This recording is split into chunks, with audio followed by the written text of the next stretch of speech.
la radio del joven adulto.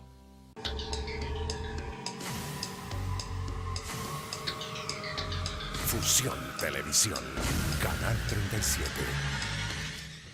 Buenas noches, amigos televidentes. Soy Janet Carolina Brito. Qué alegría estar nuevamente con ustedes, llegar hasta sus hogares. Ojalá hayan tenido un buen día, pero si no lo han tenido, pues ya pasó y todos los días Dios nos regala una nueva oportunidad de hacer un mejor mundo. Esto es tu espacio Derecho y Negocios. Quédese con nosotros.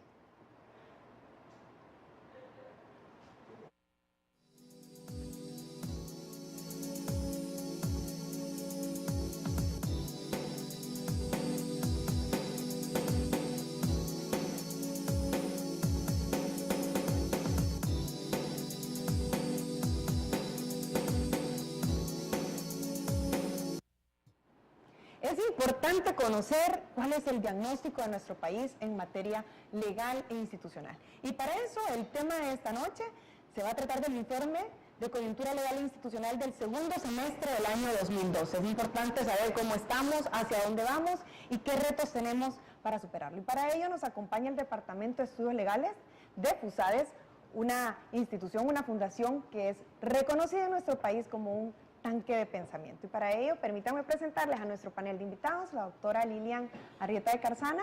Bienvenida, doctora. Es un gusto tenerla nuevamente con nosotros. Gracias, Janet. Siempre es un gusto estar aquí con usted y con todos los televidentes de su programa. Gracias, y también nos acompaña el licenciado René Abrego, que también pertenece al Departamento de Estudios Legales. Buenas noches, René, bienvenido. Buenas noches, Janet. Buenas noches a su distinguida teleaudiencia. Es un honor estar aquí con usted y a la orden para cualquier cosa. Gracias, y también nos acompaña la licenciada Marjorie Chorro, quien también pertenece al Departamento de Estudios Legales, con quien vamos a conversar durante el programa. Buenas noches y bienvenida, Marjorie. Buenas noches, Janet. Es un gusto estar aquí y esperamos que esta sea una noche donde podamos compartir todo lo que hemos podido monitorear a lo largo de los últimos 6 meses del 2012. Claro que sí, y es importante, ¿verdad?, que nuestros amigos televidentes también puedan tener la confianza de preguntar, hacer los comentarios sobre el programa de esta noche. Los invitamos a que también accesen a nuestro Facebook, ¿verdad? Vamos a estar pendientes para que podamos leerle a nuestros invitados y podamos contestar en caso de que ustedes tengan alguna duda. A ver, empecemos a que me den el entorno, ¿verdad? ¿Qué es este informe? A ver, la doctora Arrieta, ¿qué es este informe coyuntural, verdad, legal e institucional que FUSADES elabora? ¿Para qué lo elabora y cuál es la importancia que este informe tiene? En el Departamento de Estudios Legales, Janet, tenemos un equipo de investigadores que nos dedicamos diariamente a realizar un monitoreo de los eventos y de las situaciones jurídicas más relevantes que están ocurriendo en nuestro país día a día, como le decía, y cada 6 meses presentamos un resultado de estas situaciones al público en general. Este informe es un consolidado de esa información. Nosotros investigamos todo tipo de temas, pero en el informe básicamente concentramos en 4 grandes ejes: el eje de Estado de Derecho e institucionalidad, el eje de seguridad, el eje de clima de negocios y el eje de transparencia. Ustedes hacen este estudio cada 6 meses, me decían. ¿Cómo hemos, en términos generales, hemos ido avanzando como país en términos en institucionalidad y legal y en términos legales, ¿verdad? ¿O hemos ido pues descendiendo, haciendo un comparativo, digamos, de 2 años para acá? ¿Cómo ha sido el análisis que FUSADES ha sacado después de este último informe que ha publicado? Quizás hay situaciones preocupantes y quizás cuando usted tenga la oportunidad de conversar con cada uno de nosotros va a ver en cada uno de los temas en los que nos especializamos dónde han habido retrocesos y dónde han habido avances. Pero de forma general, quizás lo que podríamos decir es que tanto en materia de institucionalidad, de seguridad, de transparencia y de clima de negocios, no se han tenido los avances que se hubieran esperado después de 20 años de los acuerdos de paz. Y definitivamente que no se han tenido los avances que podríamos tener si hubiera más voluntad de parte del gobierno por mejorar, por consolidar las instituciones, por implementar un verdadero sistema de transparencia de forma transversal en todas las actuaciones del Estado, por organizar una estrategia integral de combate a la delincuencia y a la criminalidad y por fomentar todas aquellas reformas que atraigan inversión a nuestro país, que le den confianza al inversionista y que generen un mayor clima de negocios, que al fin del cabo todo lo que nosotros queremos es que se cree ese clima institucional para que en el país se pueda generar crecimiento y desarrollo. Me llama la atención el miércoles 16 de enero tuvimos inclusive, ¿verdad?, personas que estaban involucradas en la negociación de los acuerdos de paz, ya que mencionaba los acuerdos de paz usted, y nos decían, realmente los acuerdos de paz como tales están cumplidos en un 100%. Lo que no está cumplido es, ellos lo mencionaban, ¿verdad?, estuvieron de parte de la guerrilla una persona y también de parte de la Fuerza Armada otra. Lo que no ha funcionado en nuestro país es precisamente el funcionamiento de las instituciones que fueron creadas en estos acuerdos de paz. Porque estos acuerdos uno siempre está como retrocediendo diciendo, ¿para qué estos acuerdos de paz no han funcionado, no se han cumplido? Y siempre estamos con el tema de si se han cumplido o no los acuerdos de paz. Pero nacieron, ¿verdad? Lo que nos explicaban es, nacieron para crear instituciones también, y las instituciones fueron creadas, pero el funcionamiento de estas son las que no han sido efectivas. ¿Qué opinión merece esto? Marjorie. Bueno, la verdad es que el tema de la institucionalidad, Janet, es un tema fundamental. Nosotros como FUSADES, hace un par de años atrás decidimos de que teníamos que ver cómo hacíamos que las instituciones funcionaran para que realmente las políticas que se tomen lleguen a concretarse de la mejor manera. Y en ese sentido creo que fue muy cierto lo que le decían sus invitados en esta oportunidad, que el reto actual es el fortalecimiento institucional. Y el fortalecimiento institucional parte desde que como país verifiquemos que los que lleguen a las instituciones sean los mejores, sean los más idóneos, gocen de toda la meritocracia que se requiere, ¿verdad? Que eso es importante, ¿verdad? Totalmente. Y no se llega al compadrazgo, sino que por meritocracia. Exacto. Y mire, Janet, el tema de que llegue la mejor gente parte de tener una buena ley de en este caso servicio civil. Tenemos una ley que data de 1960. Es un retroceso que, o sea, realmente la legislación no está a la altura de la necesidad que tiene el país. Y algo bueno que nosotros monitoreábamos en este informe es que se está trabajando en una nueva ley de la función pública, claro, donde se priva la meritocracia y la idoneidad, ¿verdad? Sí, lo hemos tenido también acá en este programa, la Subsecretaría justamente de Modernidad, hablando de esto. Y me mencionaban, regresando un poquito al informe coyuntural, me mencionaban que hay 4 ejes, ¿verdad? Uno es el Estado de Derecho, otro es la seguridad ciudadana, transparencia y clima de negocios. Exacto. ¿Verdad? ¿Qué pasa en el Estado de Derecho? ¿Cómo midieron? ¿Cuál es el resultado después de investigar el segundo semestre en nuestro país? Obviamente que el Estado de Derecho es un cúmulo de diferentes situaciones, ¿verdad? Por ejemplo, qué nivel de garantía de los derechos fundamentales hay, qué tan confiable es un sistema de justicia, el nivel de cumplimiento de la ley, ¿están los ciudadanos cumpliendo la ley? ¿Están los funcionarios cumpliendo la ley? Entonces, básicamente lo que nosotros hacemos es evaluar diferentes situaciones. Por ejemplo, evaluamos las relaciones interorgánicas. Cómo se relaciona la Asamblea Legislativa con el presidente en el proceso de formación de la ley.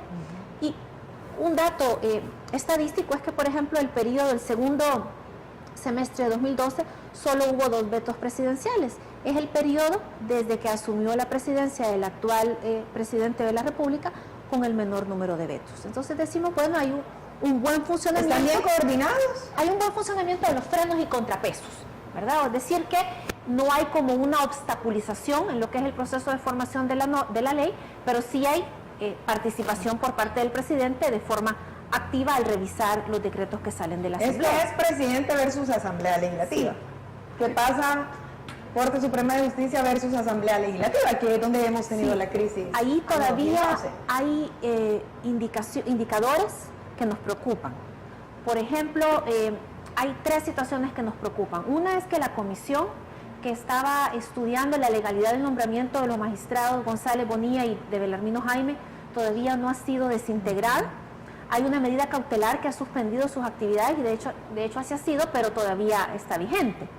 La otra es que hubo una iniciativa para reformar la Ley de Procedimientos Constitucionales a finales del año pasado, justo después de que se hubiese concluido la crisis, y nos llamaba la atención que en el artículo 1 de entrada se prohibía el control de constitucionalidad de los actos concretos de aplicación directa de la Constitución, que eran justamente estas elecciones de magistrados y de fiscal que habían dado origen a la crisis. Entonces, pero ¿qué implicaciones tiene esta comisión de la que todavía no está, que está conformada? ¿Qué implicaciones, qué efectos tiene?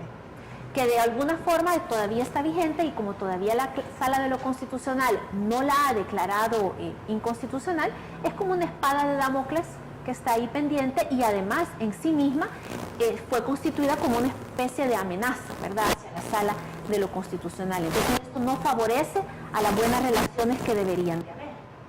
Y el tercer tema que nos preocupa es que con la última sentencia que dictó la Sala en materia de los magistrados de la Corte de Cuentas, vimos todavía cierta resistencia de los partidos políticos a quererla cumplir.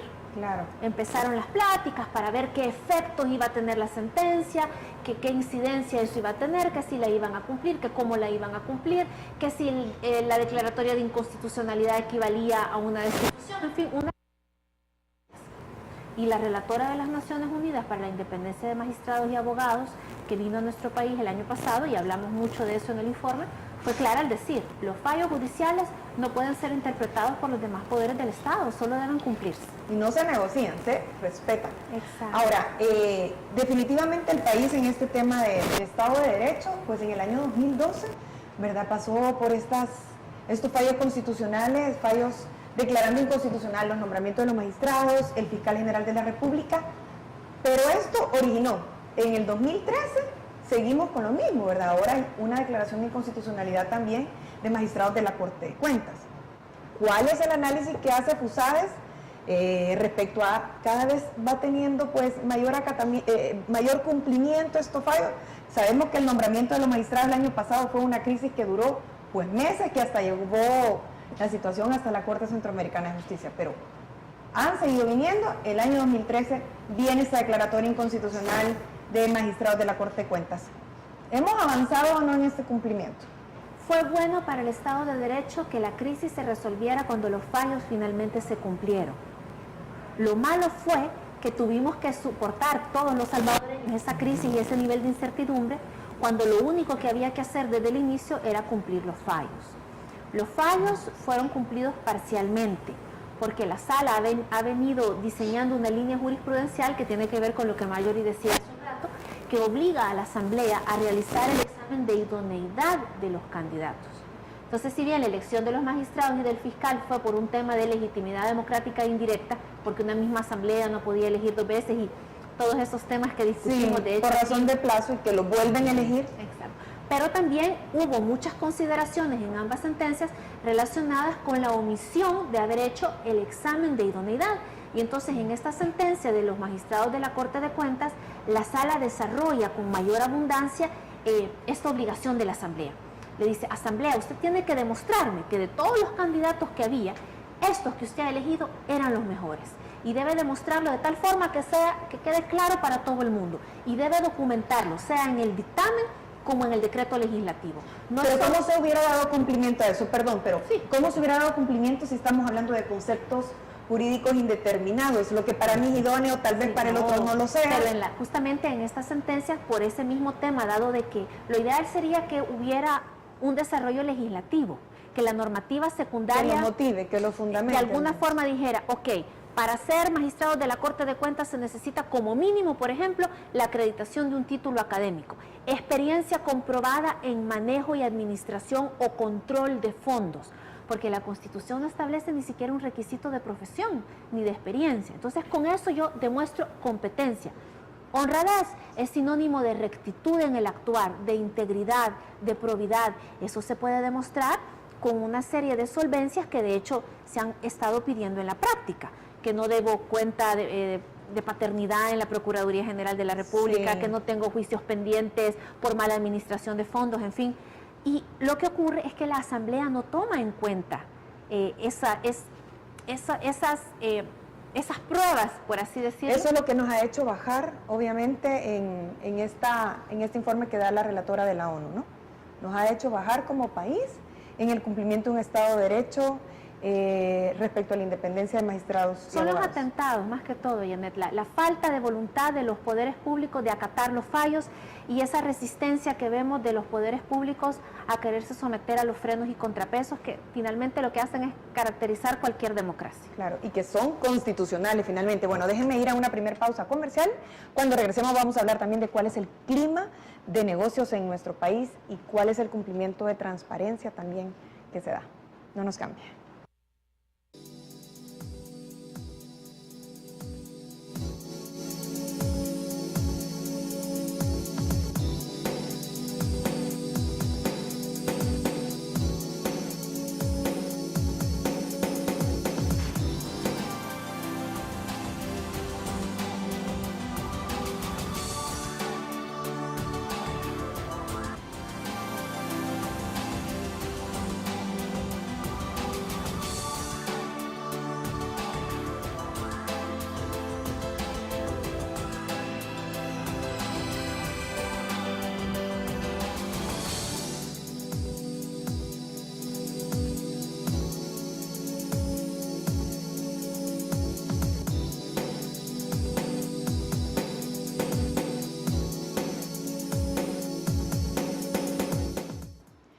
Continuamos con el tema de esta noche. Estamos hablando del informe de coyuntura legal e institucional del segundo semestre del año 2012. A ver, René, cuéntanos un poquito sobre los ejes de seguridad ciudadana, ¿verdad? Que ustedes estudiaron un poco, y también respecto al de transparencia. ¿Cuáles son las conclusiones generales? Luego lo vamos a ir platicando más a fondo, pero ¿cuáles son las conclusiones generales respecto al de seguridad ciudadana y de transparencia que ustedes encuentran?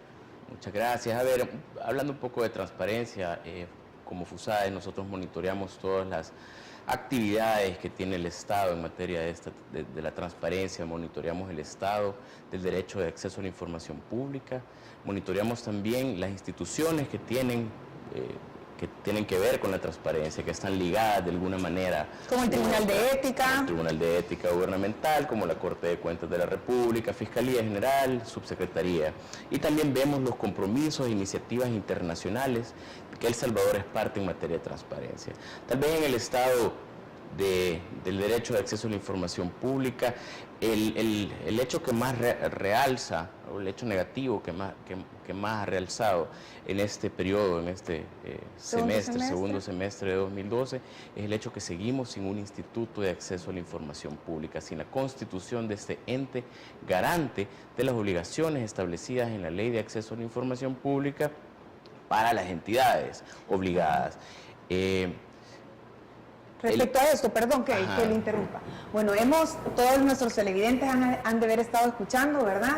Que incluso habían videos de jóvenes y todo el mundo, la sociedad civil, que es un gran gane, creo yo, del año 2012, que la sociedad civil está ahora pues reaccionando, más garante, más vigilante, pues diciendo, bueno, pidiendo al presidente, vete la reforma, ¿verdad? Se escuchó mucho un madrugón de la Asamblea Legislativa en la que reformó precisamente, ¿verdad?, la Ley de Acceso a la Información Pública, y pues finalmente el presidente vetó estas reformas. Cuando usted me dice, no hay un instituto de acceso a la información pública, es exactamente como si no tuviéramos la ley. Pues... O sea, es una letra muerta ahí, bueno, un poema bonito, pero finalmente no tiene los dientes como para hacerse cumplir. No, yo creería que la ley es una muy buena ley. De hecho, ha sido catalogada como una de las mejores dentro del top 5 de las leyes de acceso a la información a nivel mundial, a este indicador del Center for Law and Democracy, que la clasifica como la quinta mejor en cuanto a nivel de cumplimiento. Técnica legislativa, entidades obligadas, sanciones, procedimientos, obligación de divulgación. Pero, exactamente como usted bien lo advierte, si no hay un instituto que garantice todas estas obligaciones, que sea el rector de las entidades, pues estamos frente a una ley débil, ¿verdad? Sí se ha manifestado en muy buenas ocasiones, en muy buenos ejemplos en donde la ley se ha desarrollado bien, pero también ha habido casos en donde se nota la falta del instituto. Y pues necesitamos un instituto independiente. ¿Y por qué?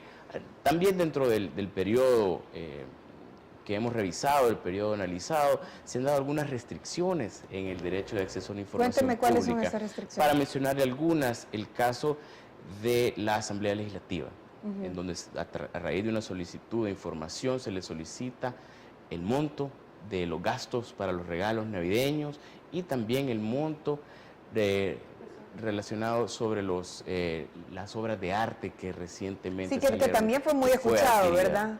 Bueno, fue polémico, los artistas decían, si no nos compran ellos, ¿quién nos va a comprar? Y tenemos que también sobrevivir. y por el otro lado no tenemos el presupuesto para eso. Exactamente, la respuesta de la Asamblea Legislativa fue que esa es información reservada. En algunos apartados de esa resolución decía que contenía información personal y datos personales de los artistas, por lo que no la podían otorgar. También se dio el caso de Presidencia, que se le solicitó los gastos de publicidad y también fueron reservados, también por otra causal que consideramos pues que no son las causales y no responden al derecho de acceso a la información La pública. reserva, solo para ubicar también a nuestros televidentes, ¿verdad? Todos los ciudadanos, ¿verdad? Además, todos pagamos por nuestros impuestos y los fondos públicos precisamente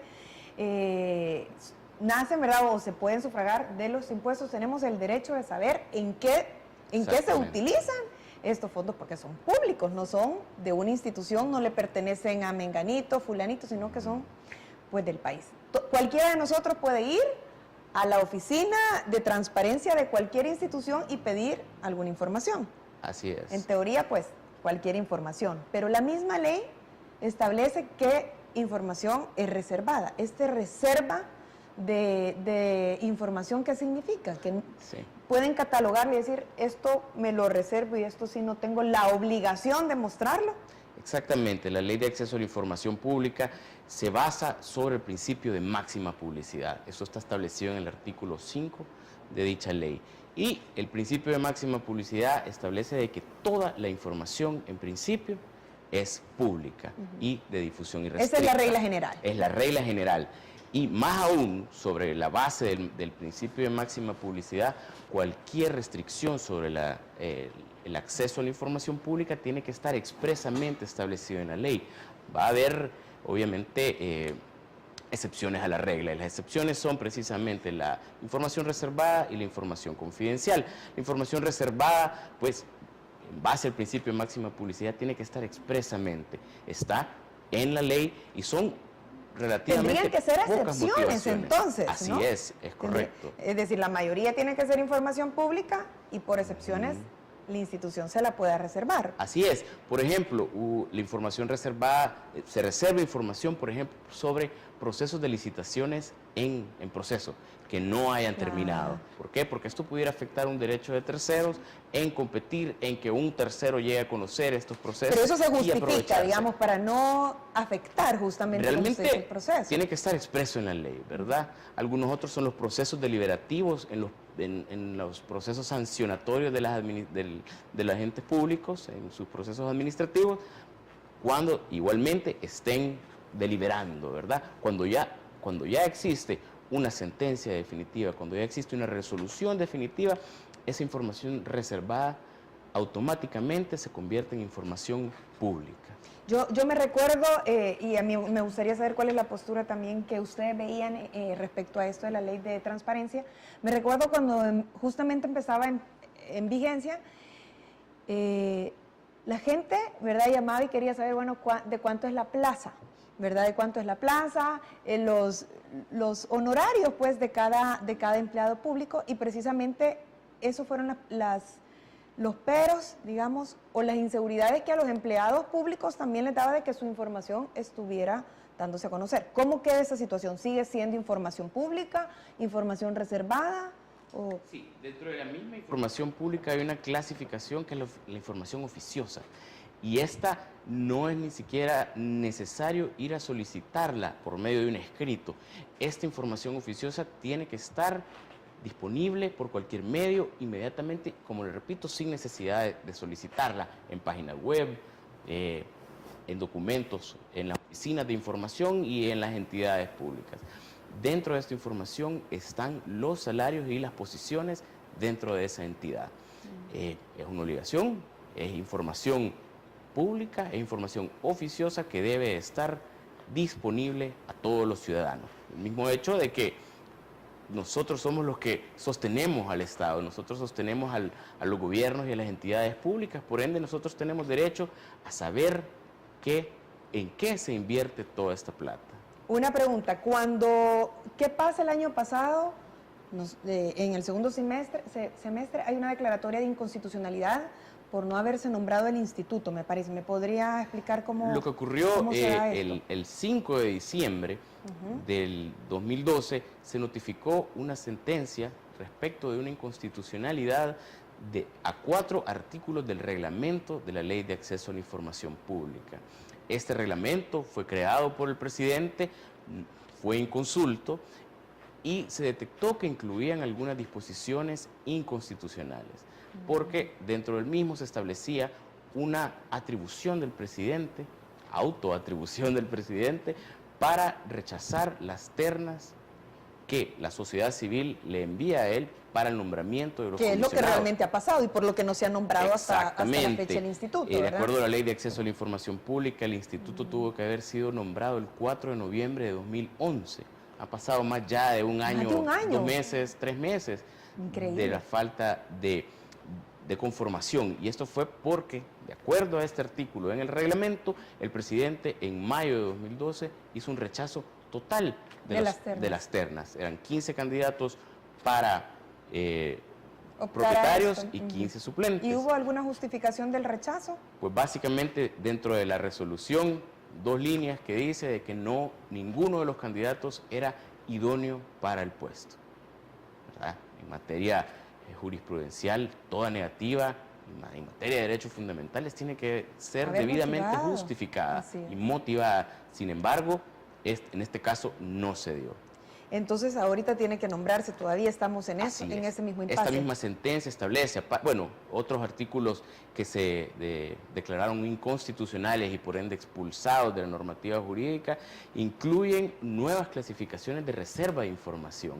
Este es un exceso en la potestad reglamentaria, ¿verdad? Cualquier sanción, cualquier reserva tiene que estar regulado en la ley. No puede estar regulado en un reglamento y cabalmente eso fue lo que la Sala de lo Constitucional dictaminó. También esta sentencia dice expresamente que ya no existen impedimentos legales para proceder a la conformación y elección del Instituto de Acceso a la Información Pública. Hay una especie de orden ahí, nombre. Exactamente. Más de 2 meses han pasado, más de 70 días sin cumplir esta sentencia, más de 1 año y meses sin cumplir lo establecido en la Ley de Acceso a la Información Pública y tenemos pues una buena ley con buenas herramientas. Pero sin poderse cumplir. Sin tener un ente que dirima ante las negativas de información. Si se está cumpliendo, digamos, en tal vez un 20%. ¿O en cuánto en porcentaje se estaría cumpliendo? Mire, dentro del monitoreo nosotros hemos visto que a través de la Subsecretaría de Transparencia y Anticorrupción sí hay muchas instituciones comprometidas y que han revelado mucha información de la que establece en la ley. Sin embargo, ya vimos pues que ha habido restricciones en materia de acceso a la información pública y sobre estas restricciones no hay un ente que directamente y que prontamente dirima estas negativas y pueda decir esto es o no es información ¿Tienen reservada. Obligación de darle información o no tienen obligación? Está el mecanismo constitucional, ¿verdad? Irse vía amparo, un por el derecho de administrativo, petición. exactamente. Sin embargo, lo que se pretende es garantizar el derecho de acceso a la información de una manera rápida. Los procesos constitucionales, por su complejidad y los plazos establecidos, pues duran bastante tiempo. Y habrá casos en materia de derecho de acceso a la información pública que la información debe ser tutelada y otorgada de manera rápida. Y para eso se contempla en la ley del instituto. A ver, usted mencionaba también que ustedes estudian en esto de la transparencia los demás organismos que tienen o están concatenados o pues deberían de estar al menos caminando a la par en este panorama o en este concepto de transparencia, como la Corte de Cuentas, el Tribunal de Ética Gubernamental. ¿Qué analiza FUSADE respecto a estos? Bueno, estas instituciones? Hemos analizado en el caso del Tribunal de Ética Gubernamental, este se conformó al fin de forma completa hasta septiembre de 2012. Estuvo más de 10 meses sin estar conformado completamente, ¿verdad? Esto le generó a ellos una mora dentro de sus procesos. Solo en 2012 recibieron más de 200 procesos, de los cuales lograron admitir o darle trámite a una cantidad bien baja debido a que solo tenían prácticamente 2 meses para poder resolver al respecto. Y para nuestros televidentes, porque muchos también no conocemos, ¿en qué momento podemos ir al tribunal, por ejemplo, de ética gubernamental? ¿Realmente ha tenido pues el impacto, la eficacia que se esperaba este tribunal de ética en nuestro país? Pues creemos que es una institución de creación reciente, tiene aproximadamente 6 años de existir, ha tenido buenas resoluciones, sin embargo, es hasta enero de 2012 que se le dan mayores herramientas al Tribunal de Ética Gubernamental. ¿Porque hubo una reforma? Hubo una reforma. De hecho, fue una nueva ley de ética gubernamental, Sí, en donde sí, se sí. establecen nuevas instituciones, mayores facultades de investigación. Ya ellos pueden investigar de manera oficio, ¿no? oficiosa. Antes era a través de una denuncia. El denunciante tenía que ser parte durante todo el proceso, lo que generaba cierto temor. Ahora se ha flexibilizado la investigación. Entonces, estamos a la espera de que... Ahora hasta toman, me parece, denuncias anónimas. Exactamente. Hay un ente creado para las investigaciones. Así que estamos muy atentos y muy positivos ante esta nueva ley y ante la conformación, finalmente, después de casi un año de no tener Tribunal de Ética Gubernamental. Y el presidente del Tribunal de Ética ha manifestado su plan de acción, y dentro de los mismos es pues reforzar estos mecanismos y poder realmente sancionar a los titulares de las entidades públicas que hayan cometido actuaciones en contra de la ética. ¿Y qué pasa con la Corte de Cuentas? Yo siempre he pensado, siempre desde que era estudiante de Derecho he pensado que fortalecer la Corte de Cuentas para mí era clave, porque era la manera de asegurar que el funcionario público realmente llegara, ¿verdad?, a prestar su servicio público. El concepto de servicio público, yo siempre he pensado que realmente se cumple si hay una verdadera Corte de Cuentas, ¿verdad?, y que llegan realmente al poder, ¿verdad?, a gobernar y hacen su trabajo, pues, con un salario remunerado como cualquier trabajo. Eso es digno y eso es constitucional. Pero, ¿qué pasa con la Corte de Cuentas? ¿Está cumpliendo su función? Bueno, históricamente hemos visto que la Corte de Cuentas de la República ha sido ligada a ciertos intereses partidarios, ¿verdad? Ahora que ha sido declarada inconstitucional los magistrados, precisamente exactamente, por eso. Eso es uno de los eventos que se monitorearon. Sin embargo, hemos visto que durante este periodo se presentaron extrañamente 2 anteproyectos para reformar la legislación orgánica de la Corte de Cuentas de la República. René, déjeme ir a una pausa comercial. Cuando regresemos me cuenta sobre estas reformas. No nos cambie.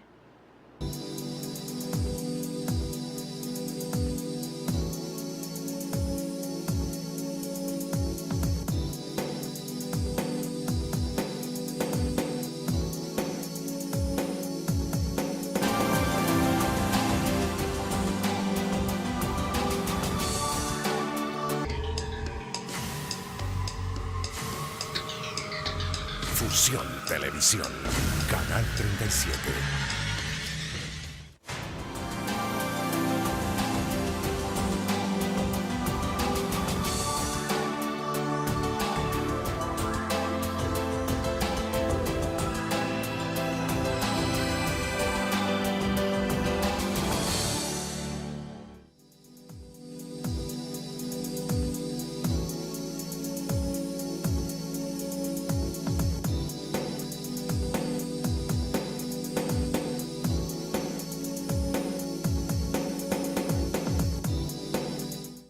Coyuntura legal e institucional del segundo semestre 2012. Eso es lo que estamos tratando esta noche con nuestros amigos del Departamento de Estudios Legales de FUSADES. René, usted me comentaba que justamente al final del año pasado o durante el semestre del año pasado, ¿verdad?, se plantearon 2 reformas a la ley orgánica de la Corte de Cuentas. Así es, se presentan 2 reformas o 2 anteproyectos sobre reformas de la ley orgánica de la Corte de Cuentas de la República. Uno, manteniendo al presidente de la Corte de Cuentas como la concentración de las decisiones. El otro proyecto establece la caracterización colegiada de esas decisiones. Este proyecto está en la Asamblea Legislativa. O sea, son contradictorios, son excluyentes. Sí. Así es. Para eso, la doctora de Carzana le ha dado un poco más de estudio con relación importante con la reciente sentencia que fue notificada pues en este Cuéntanos en un este poquito año. de eso. Mire, doctora. quizás para cerrar la idea, porque a mí también me preocupaba mucho lo que usted decía hace un momento, cómo los cargos públicos no deben considerarse como un botín, Así como es. un reparto de premios a disposición de los partidos políticos, sino que como un verdadero servicio público. Y si hay una institución que ha sido emblemática en nuestro país del daño que puede causar su politización, es la Corte de Cuentas, porque no ha funcionado. No ha No funcionado. ha funcionado, nunca ha ejercido los controles que debe Al pan, ejercer. pan y al vino, vino. Eso Y me como gusta. decía el licenciado funciona. Ábrego, durante casi 30 años, de 1984 hasta el 2011, estuvo en manos de un solo partido político. Es hasta recientemente que entran estos nuevos magistrados que se diluye un poco el tema, pero en esta sentencia, en la 49-2012, la sala es contundente y dice: un directivo de un partido político o un militante con algún tipo de poder de decisión no puede integrar un ente contralor, porque el ente contralor Tiene que ser su- objetivo, pues. Exacto, imparcial. y la objetividad solo puede ejercerse en presencia de independencia, y la independencia radica en que yo no tenga ningún tipo de vínculo o sujeción, y el vínculo partidario crea un nexo ideológico y una dependencia a la estructura política. Entonces es tremendamente dañino que el poder político quiera capturar estas instituciones. Estas instituciones, las entidades, todas las instituciones del Estado deberían de repartirse sobre la base de la idoneidad. Ese debería Aquí ser es el criterio. donde siento yo, bueno, me gustaría conocer la opinión de ustedes, por supuesto, que toma vida, ¿verdad? Y hasta razón de ser cuando parte de la sociedad civil dice, bueno, hay nombramientos que no deben ser precisamente de manera indirectos, no tiene que ser por parte de la Asamblea Legislativa porque no me siento representado por parte de la Asamblea Legislativa, más bien tendría que ser directo, y este es uno de los puestos que, bueno, por lo menos yo así lo considero, debería ser por votación directa probablemente de los ciudadanos, ¿no? Porque ¿cómo evitamos precisamente que la Asamblea Legislativa, donde tenemos representaciones políticas varias, no vayan a estarse inclinando, o hay una repetición precisamente de nombrar a alguien que tenga intereses políticos? Este es un tema para un programa, o sea, para Entero, un pero- semestre en la Facultad de Estado de Derecho, ¿verdad?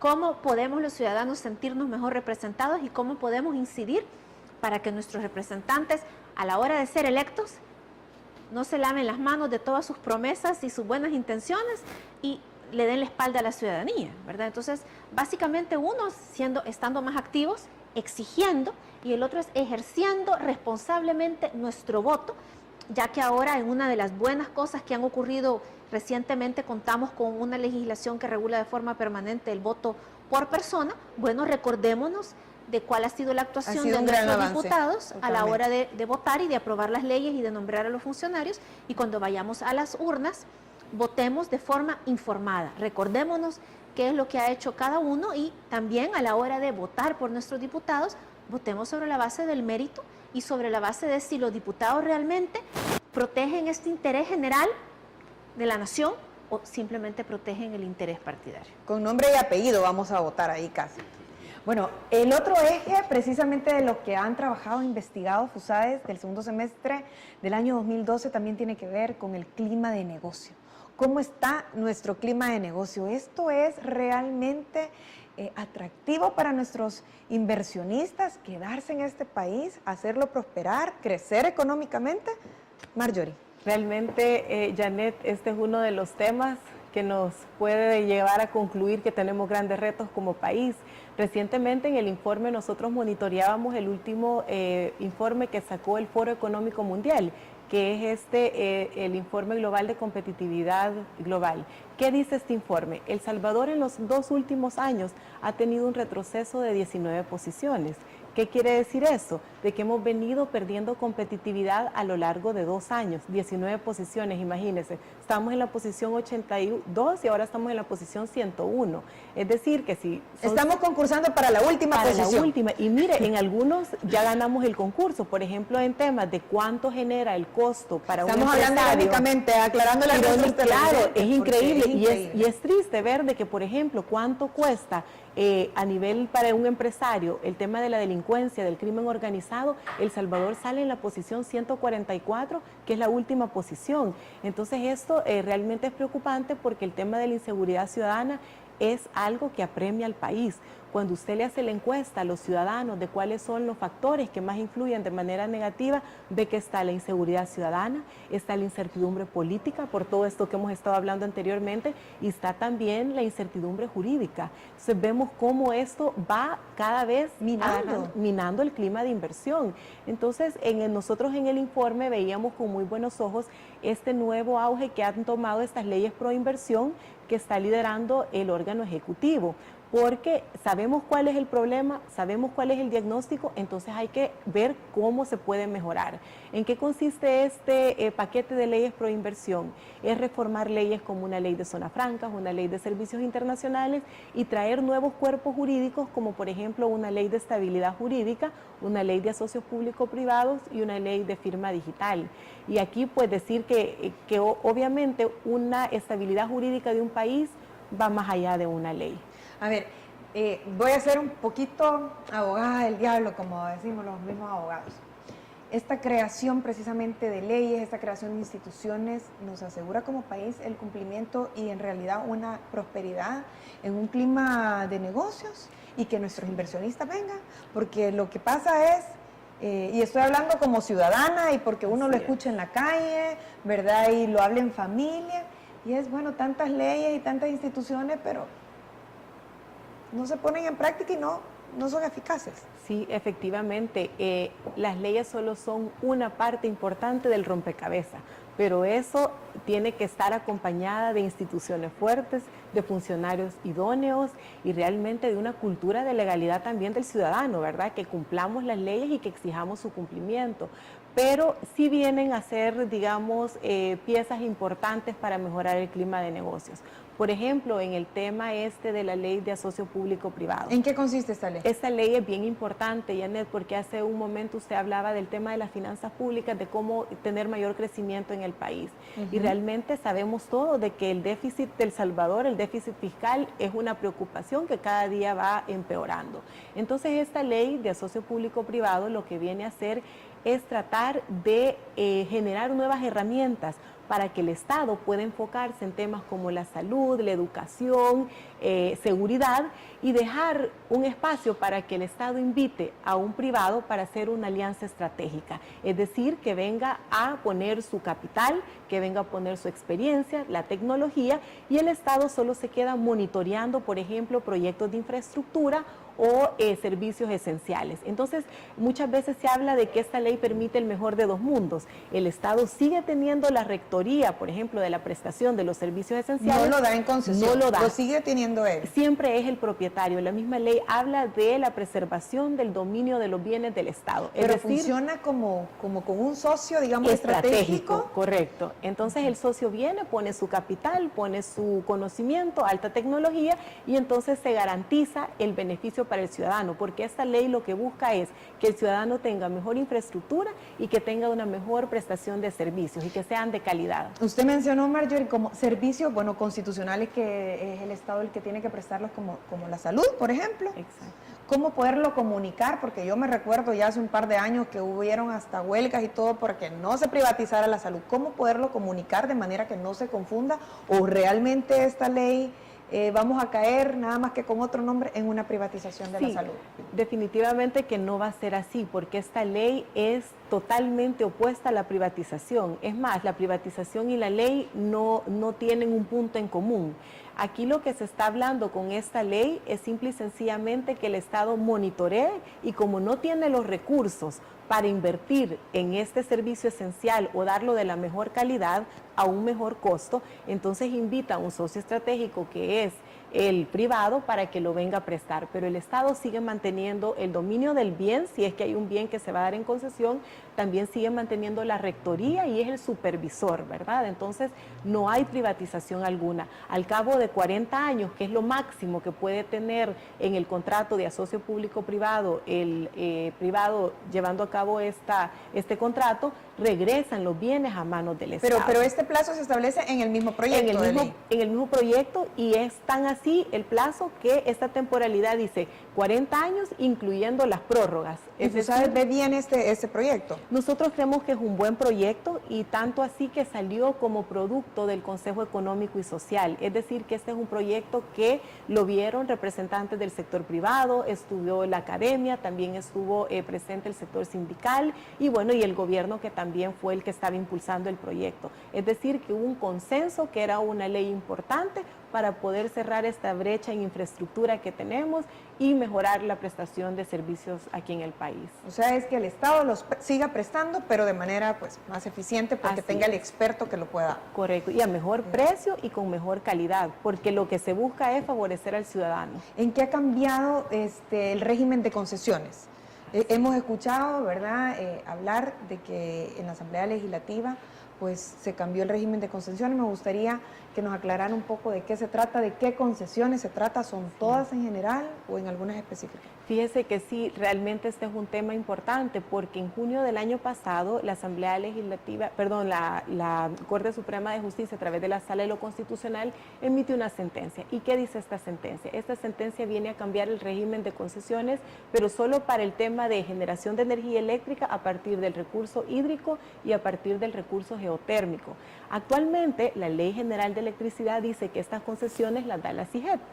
Espéreme, antes de que me continúe diciendo en qué consistió este cambio, Sí. lo hace la Sala de lo Constitucional a través de un fallo. A través de un fallo. Pero Es decir, ¿no está reformando legalmente también la Sala de lo Constitucional a través de fallos? la verdad es que declara inconstitucional 2 artículos de la Ley General de Electricidad, que es el artículo 5 y el 12. El 5 le decía, las concesiones para la generación de energía eléctrica a partir de estos 2 recursos lo va a hacer la CIGEP, es quien da las concesiones. Viene la Sala de lo Constitucional y dice no, no es así, esa es una facultad que debe de tener la Asamblea Legislativa. Regresémosle esa facultad. Entonces se la quita la CIGEP y la regresa a la Asamblea. Reserva legal. Entonces nosotros como FUSADE, Janet, vemos esto preocupante por varias cosas. La Constitución misma establece en su artículo 120 cuáles son las concesiones que deben de ir a la Asamblea Legislativa. Las de ferrocarriles, ya ni me recuerdo tanto. Exactamente, son las de obra pública, ¿verdad? Son las de ferrocarriles, Obras me acordaba materiales por ahí, ajá. de uso público, que son exactamente ferrocarriles, el puerto de la Los Unión, para puertos, poner un ejemplo concreto. Entonces son la excepción, porque la concesión se ve como un acto administrativo que lo tiene que hacer el órgano ejecutivo. Entonces hoy no solo están las del 120 de la Constitución, sino que también van a ir las concesiones que son de generación de energía eléctrica. Entonces creemos que se ha hecho una interpretación muy extensa del artículo 120 de la Constitución y se le están dando nuevas atribuciones a la Asamblea que no le corresponden. Y usted, pues, siendo abogada, sabrá de que las facultades de la Asamblea Legislativa son las que expresamente se establecen en la Constitución. Entonces ahora, obviamente, es un fallo, hay que cumplirlo, lo compartamos o no. El reto está que la Asamblea tiene que reformar la Ley General de Electricidad y dar una respuesta, porque todas las concesiones que están vigentes actualmente están en la Asamblea Legislativa y están en un limbo jurídico. Entonces hay que darle certidumbre jurídica a estas concesiones que están vigentes. ¿Qué tipo de concesiones son las que están pendientes? Son las concesiones que dan generación de energía eléctrica a partir de agua y vapor, por decirlo, hidroeléctrica y geotermia. Entonces, es un cambio importante para el régimen de concesiones de El Salvador. Claro, porque entonces la Asamblea Legislativa tendrá que, en caso de, pues, el fallo hay que cumplirlo, ¿verdad? Exactamente. La Asamblea Legislativa tendrá que dotarse o estar respaldado con un equipo de asesores técnicos, especialistas como los que han capacitado en la CIGET, Exactamente. ¿verdad? Para poder conocer de estas concesiones. Y la CIGET tendrá un rol muy importante y tendrá que estar con esta comisión ad hoc que se ha creado en la Asamblea Legislativa para estar dando esos insumos técnicos para que las concesiones, ahora que se tengan que revisar, porque la Asamblea las va a revisar en todo su contenido, el contrato, la adjudicación, todo, y le tendrá que establecer plazo, porque estas actualmente no tienen plazo. Entonces la CIGET va a tener un rol protagónico porque tiene que dar los elementos técnicos a la Asamblea para que la Asamblea pueda revisar técnicamente. Ahora, en este paquete de leyes pro inversión, pues yo todavía no lo he encontrado, pero dígame usted, ¿hay alguna en realidad herramienta que beneficie al inversionista y que diga, bueno, ya en este país de El Salvador me siento tan cómodo que ya no hay tanta burocracia, los trámites se han simplificado? Sí. ¿Existe? Porque no lo encuentro.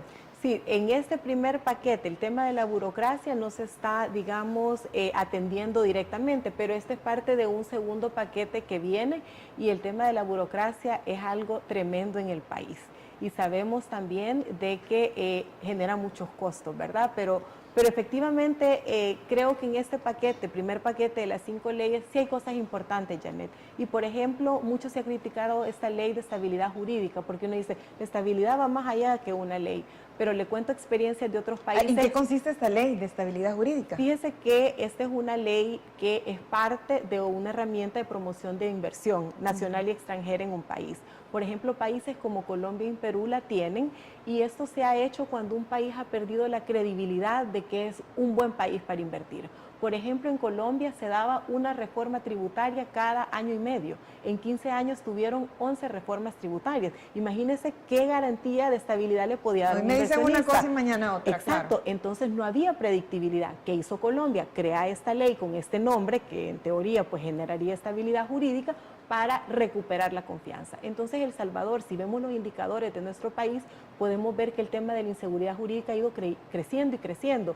De 10 indicadores estaba en la posición 7 y hoy ya es en la cuarta. En un año ha crecido 3 escalones, digamos. Entonces sí vemos que el país tiene un problema de percepción de inseguridad jurídica tremenda.